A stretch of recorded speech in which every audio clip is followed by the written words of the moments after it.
என்னை முழுவதும் அறிந்தவர்கள் தான் என்னுடைய கழகத்திலே நிரம்ப இருக்கிறார்கள். அதிலே முற்றும் அறிந்தவர்கள் என்று நான் குறிப்பிட்டுக் கொள்ளத்தக்கவர்களில் கருணாநிதிக்கு மிகச் சிறந்த இடம் உண்டு. நான் கவலையோடு இருக்கிறேன் என்றால் அதை முதல் கண்டுபிடிக்கக்கூடியது கருணாநிதிதான். நான் கோபமாக இருக்கிறேன் என்றால் அதை முதல் கண்டுபிடிக்கக்கூடியது கருணாநிதிதான். நான் கோபமாக இருப்பது தெரியாமல் என்னிடத்திலே எதையாவது பேசி நான் கோபமாக 4 வார்த்தைகள் சொன்ன பிறகு அண்ணா கோபமாக இருக்கிறார் என்று சொல்லுபவர் நம்முடைய நாவலர். இன்னும் கூறமையா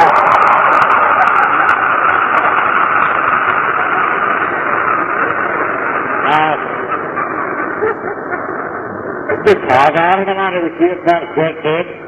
ஏனென்றால் இந்த திருச்சிராப்பள்ளிக்கு வருகிறீர்களா என்று கேட்டேன். அதெல்லாம் இப்பொழுது கேட்காரே என்று கோபித்துக் கொண்டு சொன்னார். நான் பெரியாக்கறதாக ஒரு கோபமாக இருக்கிற வேலைக்கு போனேன் என்று நாவலர் சொல்லுவார். கருணாநிதி கழகத்தோழர் மட்டுமல்ல, ரந்திரன் சொன்னபடி கலை உலகத்தில் உள்ளவர் ஆகியனாலே வருகிற பொழுதே வாடை அடிக்கும். இதற்கு கோபமாக இருப்பார் போல இருக்கிறது என்றால் முதலிலே எதனாலே நான் கோபமாக இருக்கிறேன் அல்லது யாரிடத்திலே கோபமாக இருக்கிறேன் என்ற 2ஐயும் கண்டறிந்து அதற்கு தகுந்தபடி பேசி எழுப்பி என்னுடைய கோபத்தையும் கொஞ்சம் குறைத்து விட்டு நான் எதிரே கோபித்துக் கொள்கிறேனோ அதிலேயே தனக்கு கோபம் இருப்பதாக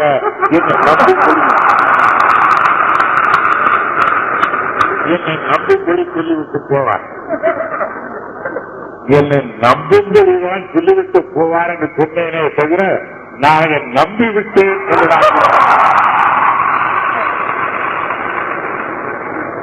ஏனென்றால் கருணாநிதிக்கு முன்னாலே கலையில எனக்கு தொடர்பு உடையது.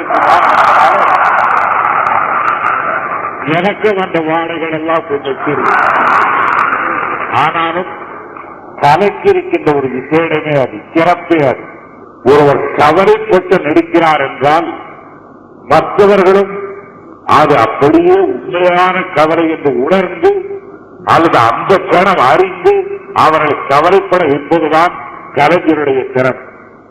அதுபோல் என்னுடைய கோபதாபங்களை என்னுடைய கவலைகளை உடனுக்குடன் நொடிப்பொழுதில் அறிந்து அவைகளை மாற்ற வேண்டும் என்ற அக்கறையோடு நல்ல முறையிலே துணை நிற்பதும் கருணாநிதிக்கு ஈடு கருணாநிதிதான் என்று சொல்வதில் நான் சுற்றி பார்த்து கருணாநிதிக்கு இல்லை என்பதாலே அதை தைரியமாக சொல்லுவேன்.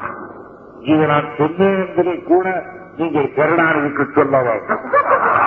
நம்முடைய பத்திரிகைக்காரர்கள் கூட இதற்கு பெரிய தலைப்பு போட்டு இதை கருணாநிதிக்கு ஈடு கருணாநிதிதான் என்பது பத்திரிகை தலைப்புக்கு நன்றாகத்தான் இருக்கும்.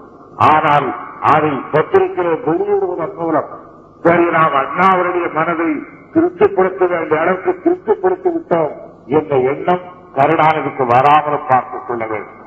ஏனென்றால் அவர் மூலமாக நானும் நாடும் இன்னும் நிரம்ப எதிர்பார்க்கிறேன். இப்பொழுது செய்திருக்கின்ற காரியங்களைப் போல் பல மடங்கு அதிகமான காரியங்கள் அவருடைய திறமையின் மூலம் நாட்டுக்கு கிடைக்க வேண்டியிருக்கின்றது. ஆகையினால் அவரை பற்றி எடுத்துக் கொள்ள வேண்டும் என்று எண்ணிக்கொண்டிருக்கிற எண்ணங்களில் நானே அந்த எண்ணங்களை பல எண்ணங்களை பின்னுக்கு தள்ளி சிலவற்றை மட்டும் இந்த வேலைக்கு இது போதும் என்று எடுத்துக் கொடுக்கின்ற அளவுக்கு தான் சொல்லுகிறேன். அது ஒரு உண்மையான அண்ணன் தன்னுடைய தம்பு இடத்தில் அப்படித்தான் நடந்து கொள்ள வேண்டும்.